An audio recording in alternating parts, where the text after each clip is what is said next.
Hello and welcome to another episode of Leaders of Transformation. Today we're going to talk about transformation. What? That's what this show is all about. And we're going to dive into it deep here today with Nita and Josh Matthews-Morgan.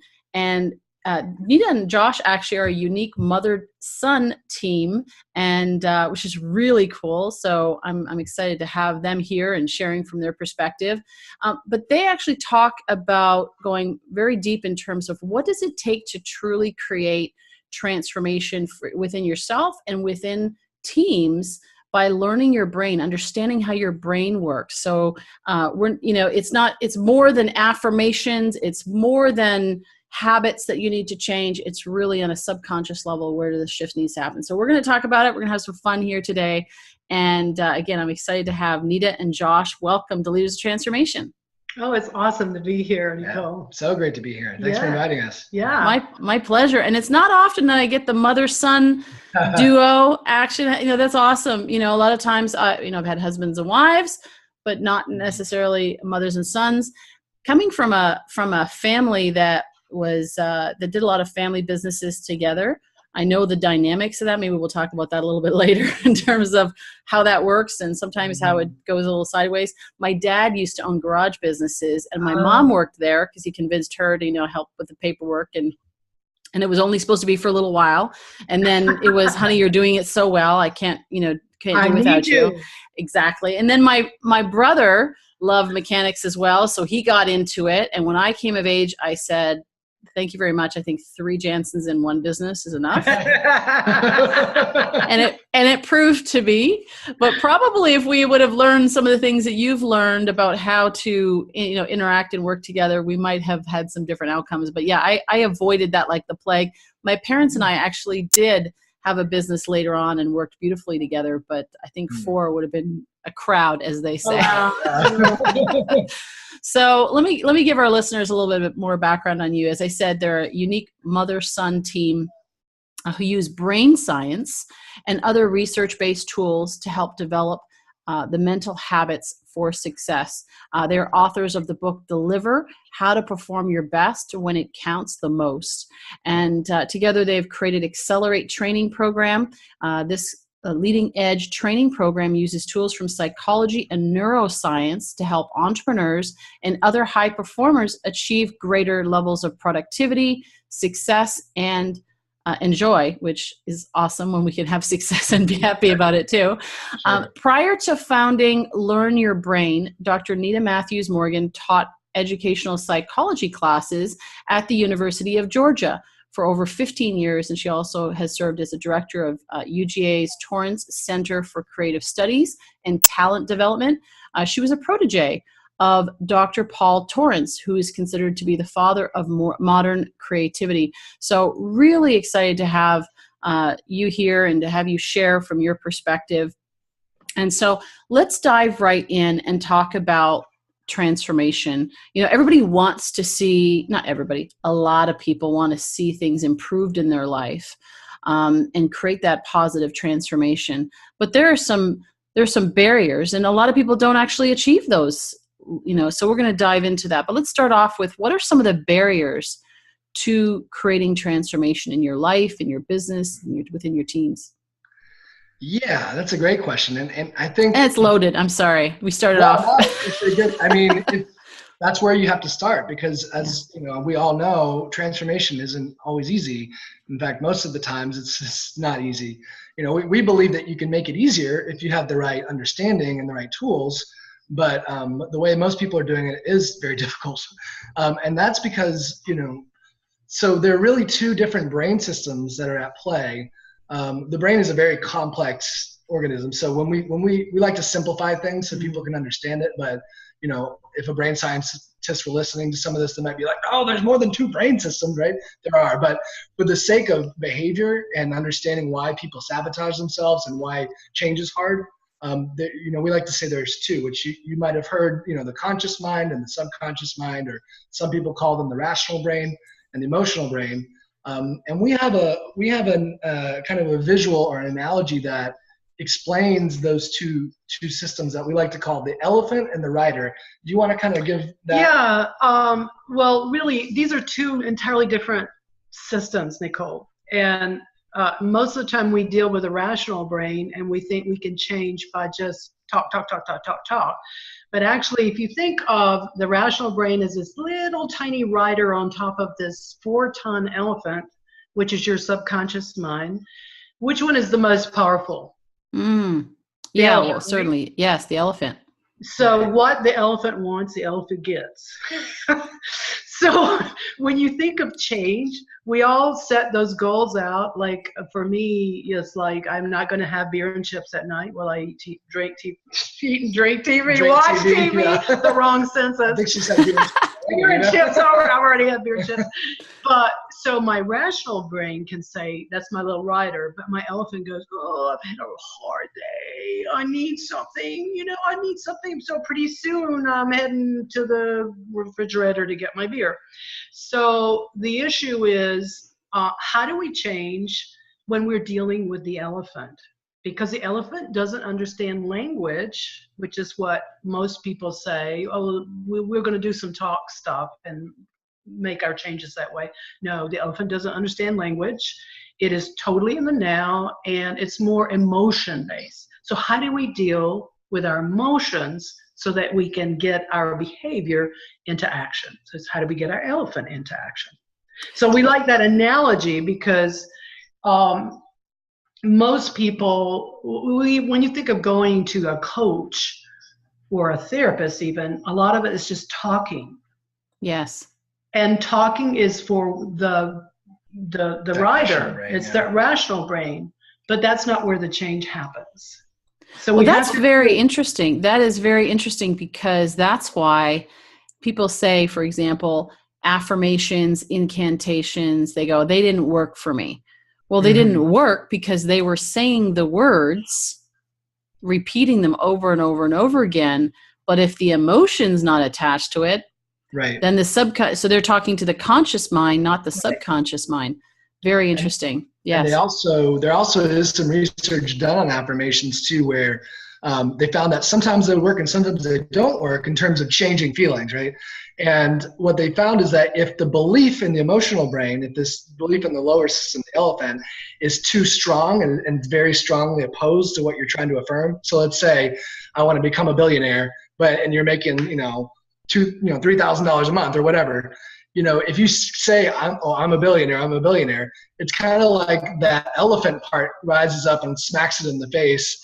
And it actually reaffirms where you are now even more and how you feel even more than the affirmation. And so, does that make sense? So it's kind of, if you have a really strong opposing belief, when you try to affirm the opposite of it, it actually strengthens the negative belief. And so you have to learn how to shift the belief where you can affirm something positive and different. So and have a gradient rather than going from 3,000 a month to I'm a billionaire. Sure. Yeah, having something a little bit more on the way.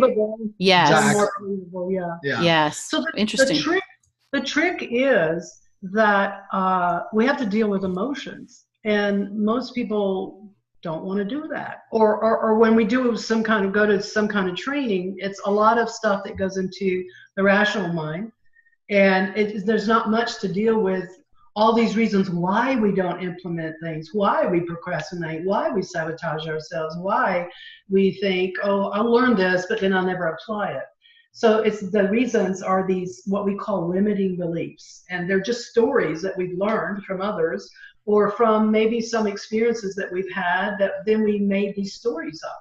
So if we can change the story, and how we perceive ourselves and how we perceive our past or our reality, then we can be free. And the reason I love what I do is that I like freedom. I like the feeling of myself feeling free to move ahead in my life and be my best self. But what I love is helping somebody else do the same thing for themselves. So if you confront some of those limiting beliefs, which are stored in that subconscious part of the brain, and it's all tied around emotion, and you have to deal with the emotion. You can't just push it aside, because emotion pushed aside just goes deeper and still comes out in different ways.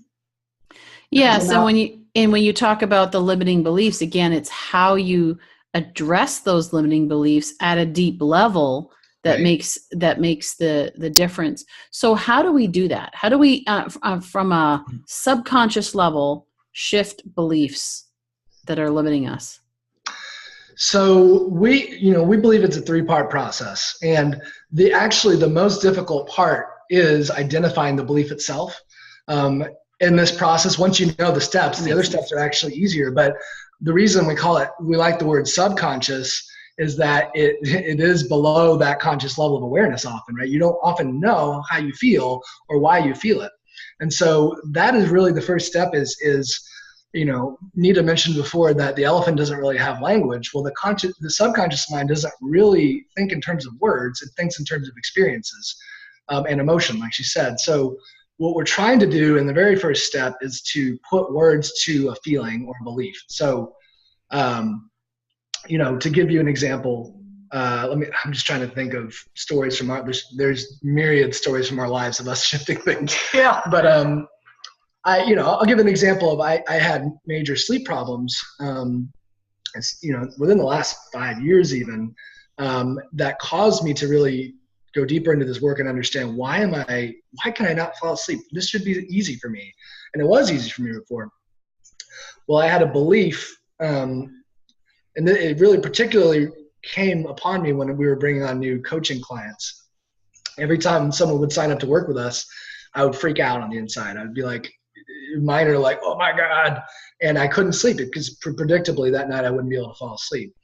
And so I put my finger on that I was afraid of disappointing them or letting them down once they started working with us. That was a huge fear of mine. And I was able to shift it very quickly once I was finally able to identify that was my specific fear of what was going to happen. So that's just one quick story there. But how did that relate to sleep, though? I'm curious.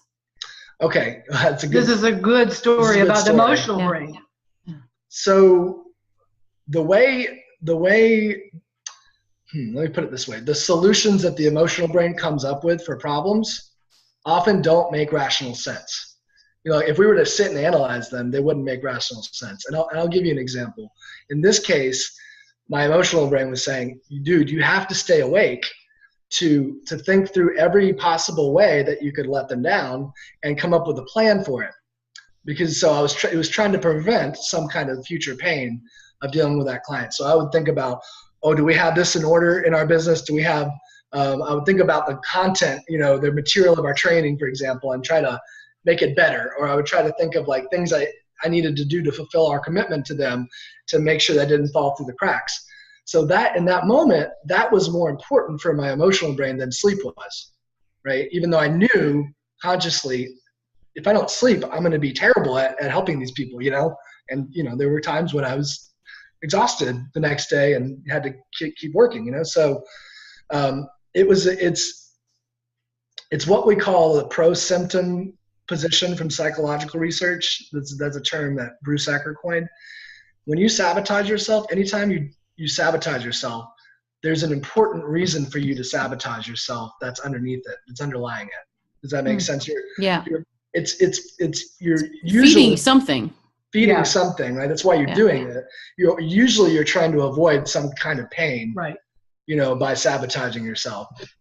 And a lot of it's subconscious. So that's the tricky And so part. that's so cool that you brought that up, Josh, because we all do these things where we kind of shoot ourselves in the foot, we sabotage ourselves, but we never ask the reason, why am I doing that? What is that serving me? Obviously, beer and chips for me serve a purpose.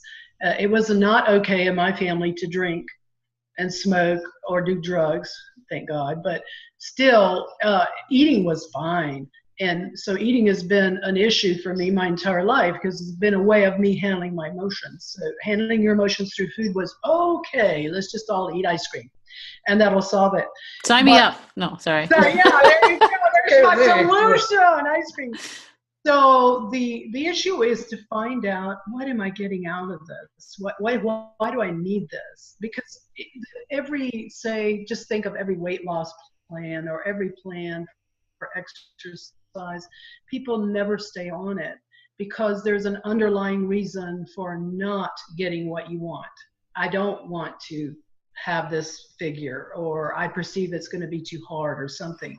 So it's about just finding what it is. And it's really not that hard, because we wrote this really nice piece that we're going to give the link out to everybody. It's got 6 videos in it. Talk about it. Yeah. Yeah, it's the guide to overcoming, the beginner's guide to overcoming limiting beliefs. So it's a long ass blog that we kept going, oh my gosh, this is so long, who's going to read it? It's got part A and part B, but we break it up with video and a lot of cool pictures, and it's a lot of good stories in it, and we give some techniques in that. So when somebody goes, well, if it's subconscious, how do I find out? There's some techniques you can ask, because you can ask yourself questions that are like fill in the blank kind of questions, like for my sleeping. Yeah. You start with one that's called sentence completion. You say, I can't fall asleep. In my case, I can't fall asleep because, and you just fill in the blanks. So in my case, I discovered it immediately when I used that technique, and I said, I can't fall asleep because they'll hate me. I'll let them down and they'll hate me. That's what it was.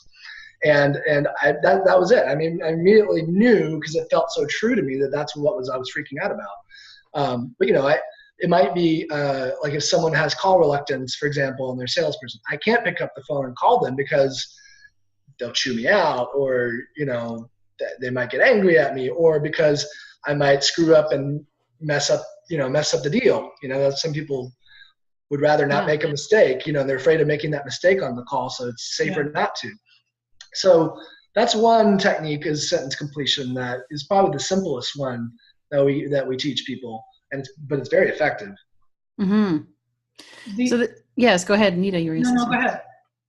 Well, it's interesting because you've kind of alluded to your own story, Josh, and I know that this goes deeper. And Nita, you also have your own story in terms of anxiety. Maybe share some of that. So, I love what we're talking about here, and I think there's a lot of people that are experiencing it. You talk about sabotage, even in terms of weight loss.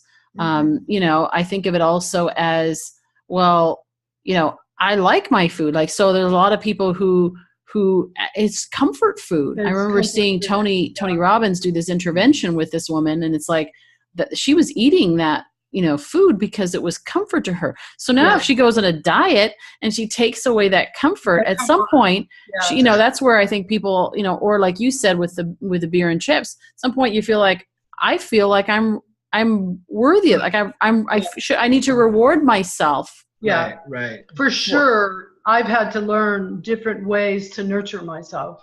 Yeah. Because it is all about loving myself and nurturing myself. And that was the only model I saw in my family.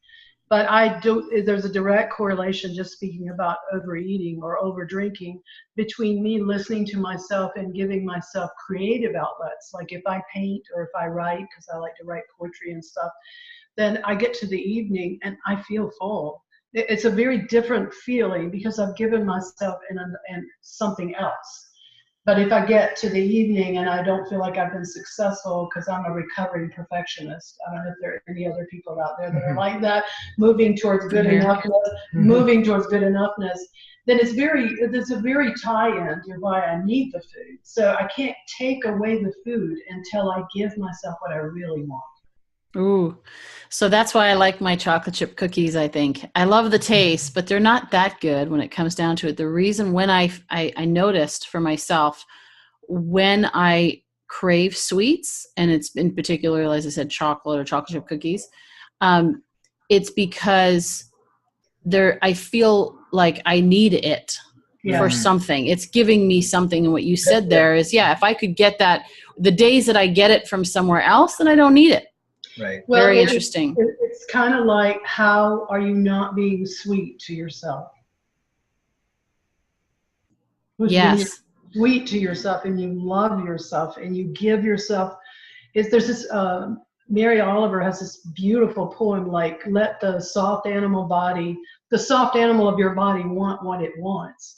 It doesn't necessarily want chocolate chip cookies, but it might want the feeling of sweetness and nurturing, and that comes from inside ourselves, what we tell ourselves. Right. so that we don't actually need the chocolate chip cookies.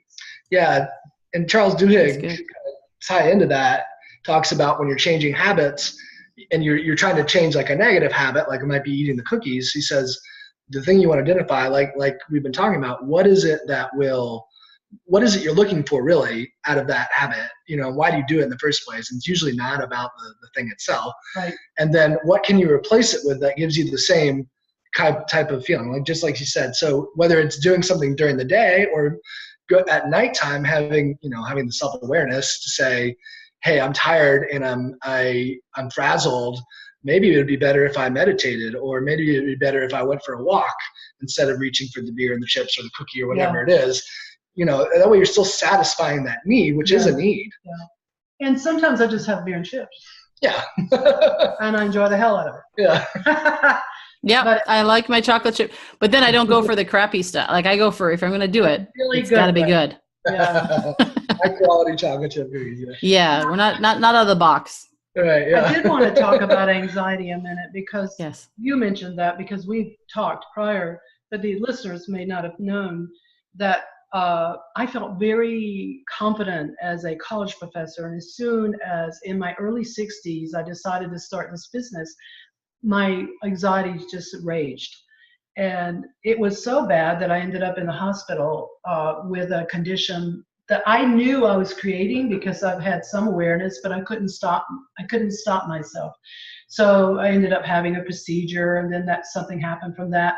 Long story short, I know from the inside what it feels like to have cardiac arrhythmia and racing thoughts, and just the feeling of doom, which is really, a lot of people suffer from anxiety. And I think it's getting more and more, because we are a very stressed society, and we live in such a society where you have to be working all the time. And on all the time. And so we don't give ourselves the chance to recoup and to do things that help us. So the business started with me helping others, and then I realized I was my own client. I needed all the things that I was learning, and it's been the case with Josh too. Everything we've learned, we've applied to ourselves because we needed it. I needed help for anxiety, so I learned this technique that we teach and we use. It's called emotional freedom technique. It's an energy psychology technique that really shifts limiting beliefs and negative feelings incredibly fast. You don't have to talk. It's just a body technique that really helps with a little bit of talking. So I want to talk about anxiety whenever I have a chance, only because I run into so many people who are anxious. Yeah. And there's solutions to that. Right. That's what I want to say. yeah. And we've lived.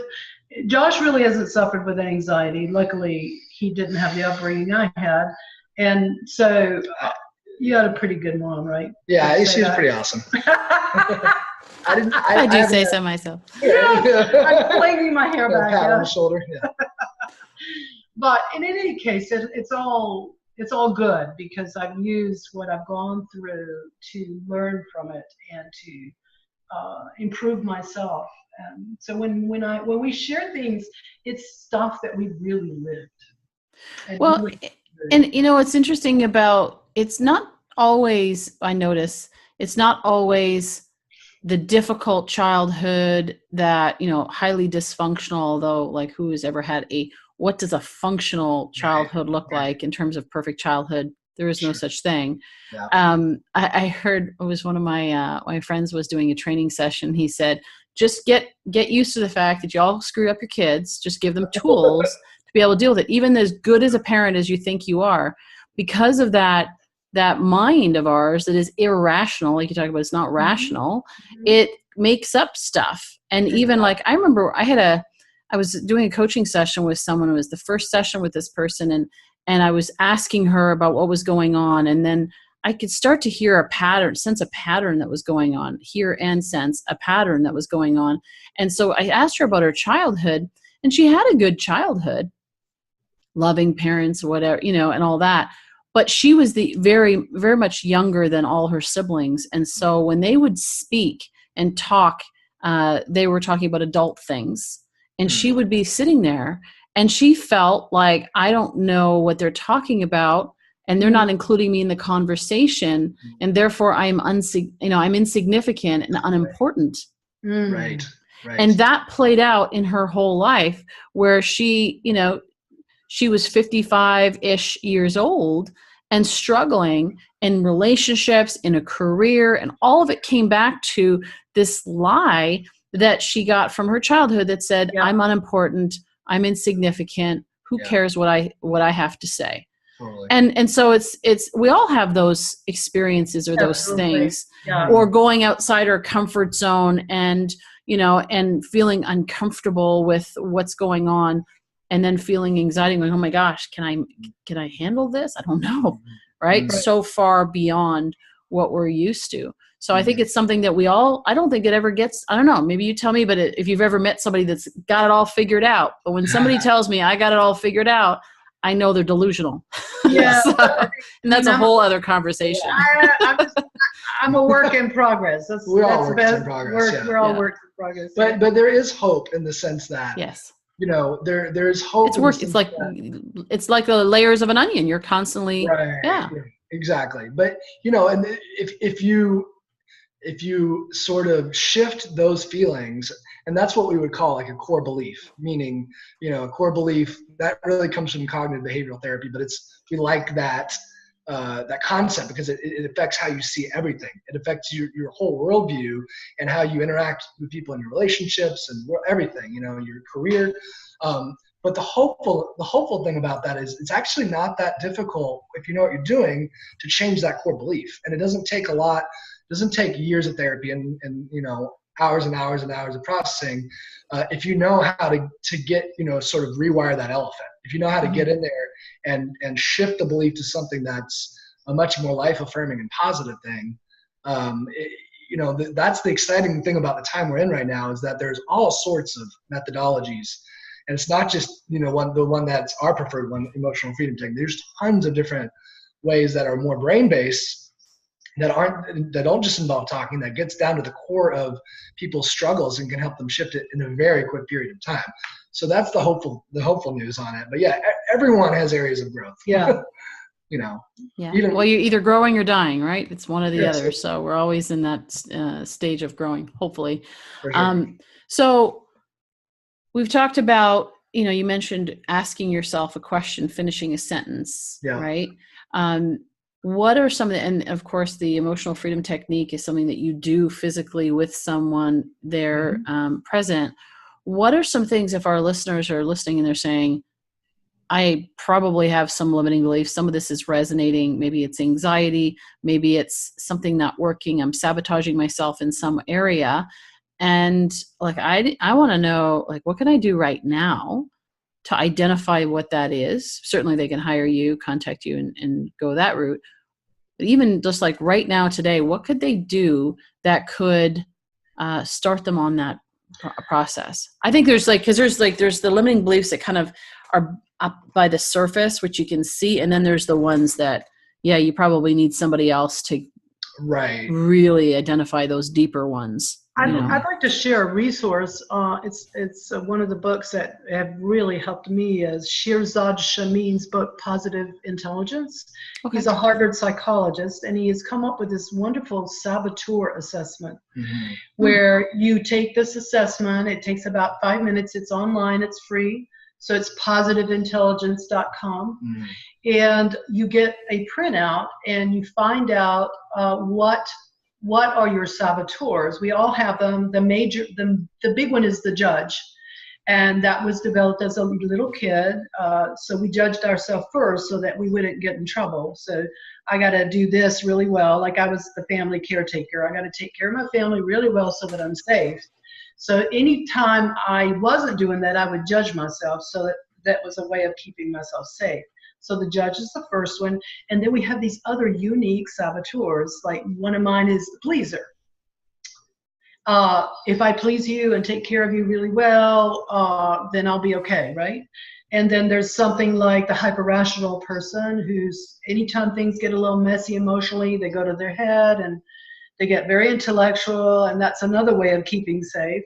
So there's the victim. There's what do you talk some about? Avoider. The avoider. You know, it's better to not deal with this problem head on. It'll just get better overnight, magically, and that never usually doesn't happen. I mean, there's a bunch of them. But the real power to this is knowing yourself first, but also on an organizational level. If you know, usually the things that drive you crazy about other people you work with is their saboteurs, and it's one of these pre-programmed ways that they have of interacting with the world, and especially of dealing with stressful situations, right? So it's not that we are our saboteurs. It's like, I have a mild avoider. I don't always avoid things. Sometimes I deal with them head on, but sometimes it feels like the right thing to do because my elephant has convinced me, hey, let's avoid this situation. You don't want to, rock the boat with this thing. But because we've become so aware of our saboteurs, through this work, really, we can say, oh, that's just my saboteur coming up again, right? And you can kind of ignore it or not, know if it's really helping you in this situation or not. So the reason I like the saboteurs is that each one of them has a justification lie, like the controller. Yeah. The controller, remember that all these things come out especially under stress, because we revert back to how we felt safe as a kid. So the controller will come out and say, only I can do it. Well, I need to control you so that I make sure you do it right, because then, it's got to be right. So the justification lie is only I know what's really good for you and everybody else. So that's a limiting belief. So we can tie the limiting beliefs into the behavior of the saboteurs. Right. So that's why I love the Saboteur Assessment, and thank you so much, Shirzad Shameen, for it. And he's given this out to everybody because it gives you the language. Like when we do team training, everybody takes the Saboteur Assessment. Then we go along and we say, okay, what's happening right now is your victim is coming out right now, and your controller is coming out. Your stickler. And so once we get it in the open and help people become aware of it, that's what we need, just awareness. Then it's like, oh, well, maybe that's not serving me right now. What can I do differently? So that's a very easy, really easy book to read. And or just the test even. Or even just take the test. Yeah. Because it's a very thorough explanation of each of the saboteurs. So. Talk about safety. You brought it up, and I know we talked about it in our pre-chat too.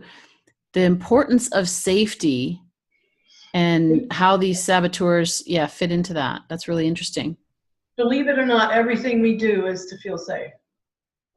That's the number one priority of the emotional brain. That's the number one priority of the emotional brain is to feel safe, is to keep us safe. So every unconscious thing that we do, every way we sabotage ourselves, is just to keep us safe. And when I'm with a very difficult person sometimes, I remember that, because that's a person that's not feeling safe. And all the behaviors that they're acting out or showing is just their way of trying to feel safe. But it really helps me be empathic for myself and for them. Of course, I'm much more empathic for other people than I am for myself, because that's just still a work in progress. But it's really, for all of us. When you narrow that down, when you think that we're still those beings that were on the plane trying to run away from the saber-toothed tiger, trying not to get thrown out by our tribe, because that meant instant death in those days, then really it's pretty simple. Safety is priority. And the reason I bring it up and talk about it is just to bring it out in the open, because it's a reality. And how it ties in with the saboteurs too. So I'll give a real story about, I've got a close personal friend who's got an extreme avoider. We all joke about it. Everyone knows, who this is, but, and at least in our family, but they, oops, let's make sure that sounds off. Turn that off. I'll keep talking. Sorry, keep talking. Yeah, go for it. So their mother happens to be very, very demanding and very, if she were to take the test, extremely high on stickler, controller, and a couple others probably.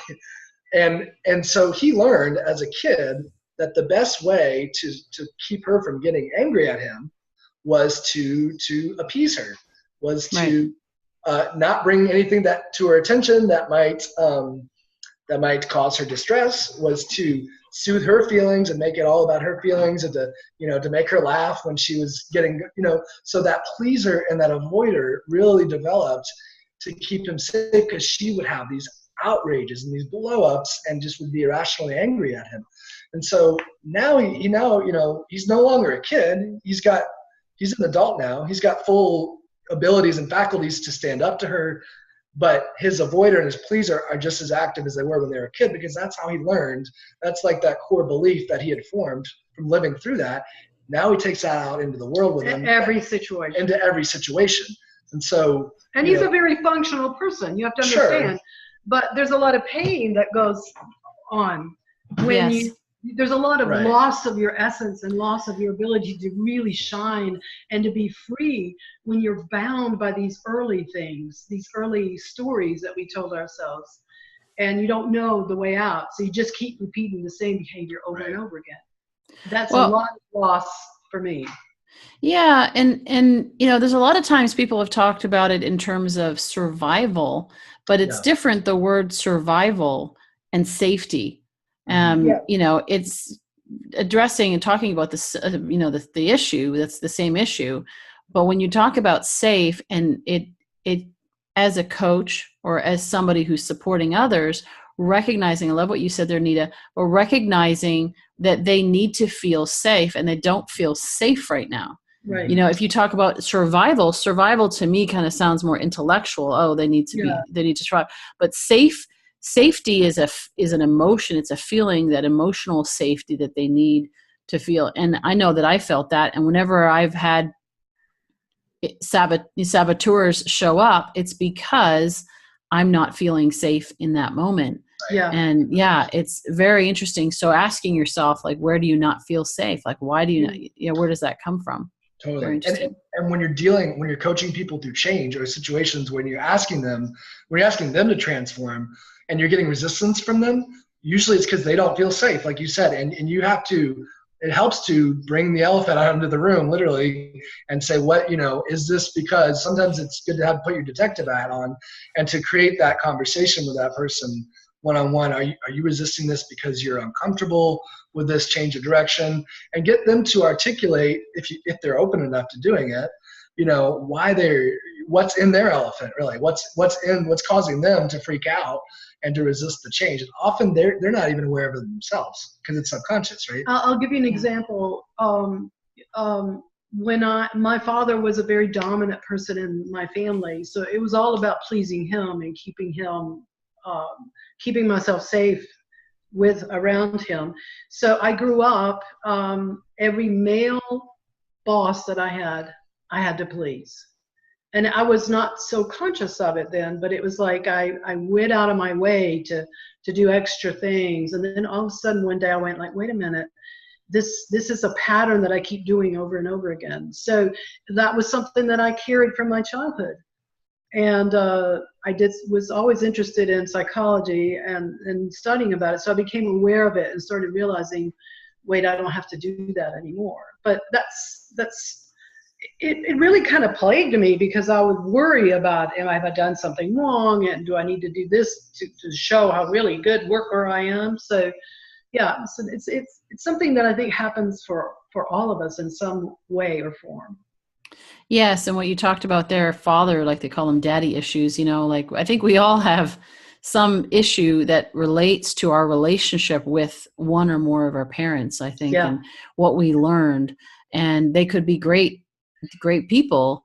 Again, it's like the example earlier, it's not like they're bad people. It's like they could be a wonderful home life that they've created, but there's something about their personality that causes us to respond a certain way. So that's very interesting. So when people come to you, give us a little bit of a sense on, before we wrap up, you do workshops, you do one-on-one trainings. Give us a little bit more of a sense of, at Learn Your Brain, how does it work? Well, we do personal coaching and personal I like to say freedom building, you know. We also work with teams, and it's really fun. I like to work with a business owner who comes and says, I've got a really dysfunctional team. And so then we work with the team. And sometimes it's telling the owner, this is some of the things you're doing that's creating this. Sometimes it's like, you got to fire that person. I mean, I can meet with somebody in 20 minutes. I can say, you got to fire that person. They're not coachable. They're not coachable. Right. If somebody's coachable, right. I can work with them. If the coachable means they need 2 years of therapy, you got to fire them because you're not a therapist, and I'm not going to be their therapist. So I love working with teams also. So, and a lot of just individual business owners or entrepreneurs, or even just somebody who's an employee that really wants to shine and act like an what is it called, entrepreneur? Entrepreneur, who want to set themselves up to get the next raise or the next position that they want. Mm-hmm. So that's kind of what we do. We're also launching, I think you mentioned it in the intro, an online program called Accelerate that will help people teach them some of the kind of the 5 core skills that we think real high achievers, high performers have. So those being purpose, vision, emotion, which we've talked a lot about today. Focus and productivity is the 4th, and then the 5th is rituals, how to create new behaviors in your life that stick long term, and using brain science and some other really cool tools. So it's for individuals, and also there's team worksheets also. Sure. So there's video and written. Every lesson is about 15 minutes long, so you could do it in just short segments. Video, written material, and downloadable stuff for them to use for themselves. Fantastic. And for teams. Fantastic. Well, because you're in Atlanta, Georgia, or near Atlanta. We're near Atlanta. Yeah, Athens, Georgia. And I knew some people years ago that were from Athens, Georgia, so I recognize that name. And of course, through the online programs, people can take advantage of. You are popular today. Yeah, hey, you know what? That's a great pattern interrupt. You're asking, should I keep starting? I was like, well, you know what? If anybody's sleeping listening to this, they're awake now. Go ahead. But yeah, so your online programs then can allow people who are at a distance to still take advantage of and learn about these tools. Yeah. I think they're so valuable. I think and we've talked about actually, you know what, you mentioned about people not being coachable. Of course, this all is on the premise that people are actually coachable and want to create solutions. Sometimes people are so ingrained in suffering because of what it brings, and I get it. I've met people like that. And sometimes even in my own life, I look back and I realize how stubborn I was at a certain point, not ready to hear. It's like, why did it have to take me this long, to figure this out? I needed to suffer more than I really, really needed to. Oh, yes. Yeah, I get it. I get that. Yeah. So we're on the same page. Josh is young and he's like, man, I did to go through this. No, but I mean, it's so amazing. I see these millennials and they're like moving through things so fast. And I'm going, where the hell were you when I was like 16 and 20 and figuring out all these things? But right now we're at this time where there's so much information out there that can support people through it. So to not take advantage of it is crazy. Right. Exactly. Exactly. To me, somebody's coachable if they're willing to invest in themselves. Yeah. And they're willing to take some suggestions. Right. They're open to looking at things in new ways. And I'm not saying I couldn't help this one person I was thinking of. I could really help her. Yeah. But she didn't have the resources herself, and she didn't have a support system. And her job, she wasn't in a job that would have supported her through that. So she needed to go, and they needed to have somebody. If the business owner hires us, we do something that's good for the business owner. Right. Well, I mean, the other thing is, just as an aside too, we often see a lot of people waiting too long. Like there is a myth that every person in your organization can just be molded into this perfect employee, and that hiring and firing decisions aren't that important because you can just train them up. But the reality is that people come to you with their already formed in lots of ways, and if that programming is too ingrained and they're not willing to take a look at it themselves, then you just need to part ways with them. We oftentimes the best decision is to fire somebody and to find someone who's a better fit. But people put that off because of their saboteurs, because of their pleasers, and because of their, they lie to themselves and convince themselves that, oh, well, they'll get turned around, or maybe it's something I'm doing. It's like, no, they're just not, it's not they're working. not good. Right. And that's actually, it's interesting that you say that, because, and I wanted to bring that up just so it's clear, because when you said about we need to fire this person, I got what you were saying is it's time to release this person. They're not a good fit. It's not that you're being, mean to towards this person. Right. Oftentimes that's the best thing. I remember working with a client years ago that was in financial services, and they were fast paced, high powered, they don't take time. Like, they're just moving through things really fast. Mm-hmm. And they had a team, and their team was like traumatized because of their pace that they were expecting them. And they were hiring support people that were a different personality type, worked at a different speed. Well, one of the people that was working for them was starting to make mistakes, and he kept making more and more mistakes. And they're like, what is wrong with you? And why are you not, and so they asked me and said, what should we do? Should we fire this person? Should we keep him and work with him, and so forth? And so I was scheduled to meet with him. And between that time that I did that, they fired him. And so I'm like, okay, so that they were just frustrated. At one point, they were just like, he's made too many mistakes. And so I requested to do an exit interview or exit session with him. And I said to him, I said, I want you to be clear when because I saw that it wasn't a good fit. Mm-hmm. And I said, I want you to know that there's nothing wrong with you, right? There's nothing wrong with you.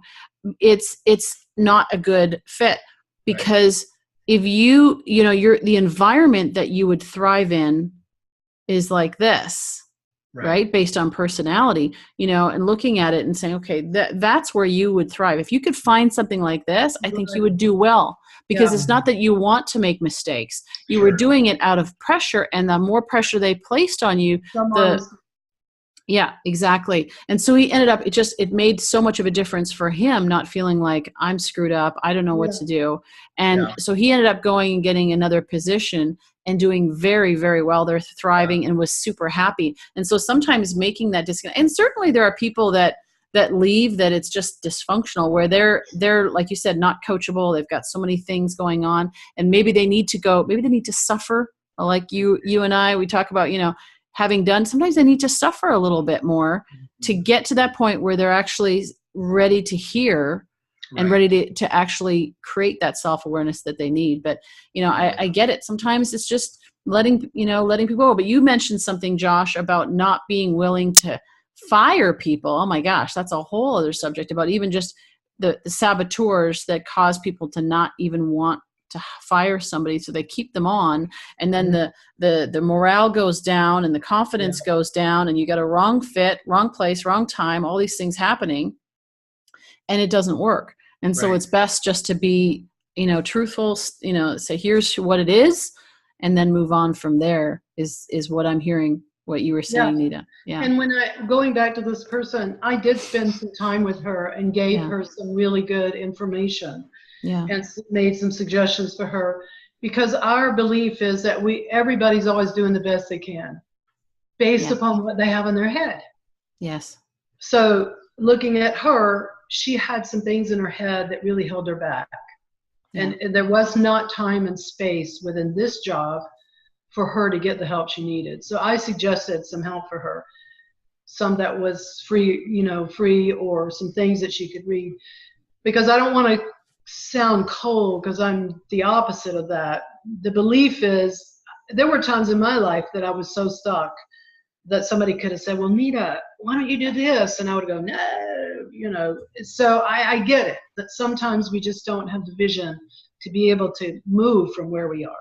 Yeah, absolutely. I've been there also. Yeah. Oh, I've been there too. That's why I say sometimes I look at it and go, how come it take me so long? Jeez. Yeah. The journey, it kind of reminds me of, Moses in the wilderness, and it was really a 3-week journey, and it took them 40 years to get to the promised land. I kind of feel like, okay, I'm going around the block again here. Why am I doing this? But there's been times where I've realized, it's taken me a lot longer. So I think we can all say we've been there at some points in our lives, and to have the tools coming back to what you do is, is to have the tools to be able to, when people are ready and they want to move past those limiting beliefs and they want to create the life they want, create the transformation, where we're talking about transformation. How do you create transformation in your teams and within yourself first? Right. Is, when you have when they're ready, that you have the tools to be able to do them, to do that. So you mentioned about your free gift, and they can find that at, I think it's learnyourbrain.com/transformation. Yep. Is the beginner's guide to overcoming limiting beliefs. I will be downloading that. For sure myself, and going through that. And the Saboteur's Assessment, I'm definitely curious about that as well. And then your website is learnyourbrain.com, so people can go there. The new program that you've launched is going to be there as well. So yeah, that's it's been great. Oh my gosh, we could talk for hours. There's so much here, and I just enjoy even the interaction between the two of you. I see how you work so well together. As I started off joking about my family, I love my family dearly. We got a lot of passionate people in our family, a lot of strong personality types. In fact, I remember when I was, about 17 or 18, my mother's looking at me and going, "Where'd that come from?" But it had been buried because I was the youngest, and everybody was bossing me around, everybody's telling me what to do.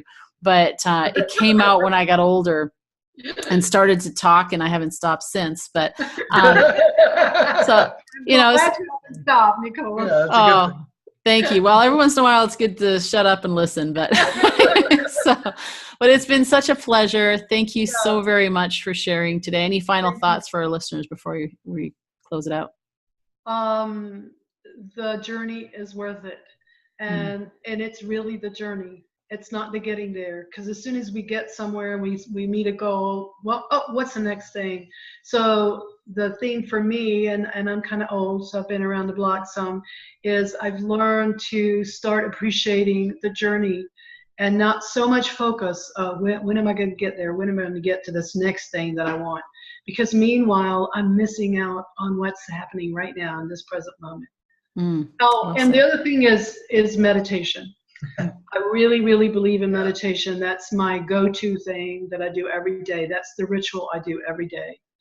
And you had mentioned the book that has meant so much to me. I want to share this book, because if you really, really want to get into meditation, it's Becoming Supernatural by Dr. Joe Dispenza. And the reason I love him is it's very science-based. And he explains things from a neuroscience position with a lot of research. So as to how meditation really has helped people create all kinds of things for their life. Transformation, so it really helps transform. And with every client that I work with, I recommend, and if they've never meditated, there's some that are easier and a little bit, and there's some techniques to use that you could use. Dispensas are very in-depth and very deep meditations, but I just want to pass that on because that's great. It's shutting up the monkey mind is wonderful. When you finally get quiet inside, then that's when you have access to intuition, creativity, getting messages from the other places in the world that we don't even know about. So if you believe in a higher power like I do, you have an opportunity, if you finally shut up, to get some messages and some help. Yes. Well said. Well said. And that book keeps coming up. So I definitely need to read that book. Yeah. I think that's the second or third time this week alone that book has shown up. So definitely I will be picking it up. So thank you. And Josh, what about you? Nicole. Anything else? Last thoughts? Yeah. I think being easier on yourself, learning to be easy on ourselves throughout that journey, like she mentioned, is a fundamental skill to creating success. And because I used to, and I think a lot of people have the belief that it's about pushing yourself, and if you don't meet your impossible standards, that you got to whip yourself into shape. But it's really not the way to creating like authentic success. It's if you screw up one day when you're on your habit, you screwed up one day. Just be easy on yourself, and you'll get back on track. When you make things into a bigger deal than they need to be, then that's when you start digging yourself into a deeper hole. So I just think enjoy the process of building whatever you're building, creating whatever transformation you're trying to create, and just be easy on yourself and be easy on others, because you are in that moment doing the best that you can. and then that's a changing thing. So. Yeah. Oh, well said. And get that judge off the off the stand. Yes, absolutely. Right. Exactly. I got the judge. I know the judge is right there. So, but anyway, thank you so very much, Josh and Nita. You're awesome. And for our listeners out there, thank you for tuning in. I hope you got some insights. I know that if you listen through and you're still with us, you got some wonderful insights into that elephant brain of yours and the rider, and the distinguishing factor between the two of those, and how to transform your limiting beliefs so that they can be empowering. So many great tools. I encourage you to listen to this again. I will be listening to it again as well and making notes. And I just encourage you to take action. Leaders of transformation, take action. Listening, hearing it all is great. You can read about it. You can read all the books in the world. You can listen to all the podcasts. You can theorize about what it's going to take. But it's when you take action that's where the transformation happens. So I encourage you to pick something today, do something with it, apply it today, and I know that will make a huge impact for you. We'll make sure that all the links to your free gift, the Beginner's Guide to Overcoming Limiting Beliefs, will be on in the show notes, as well as access the social media links so you can connect with Josh and Nita and learn your brain and what they're doing there. And so you can go to leadersoftransformation.com and get all that information. So I encourage you that. Have a great day, and we'll look forward to seeing you in the next episode of Leaders of Transformation real soon.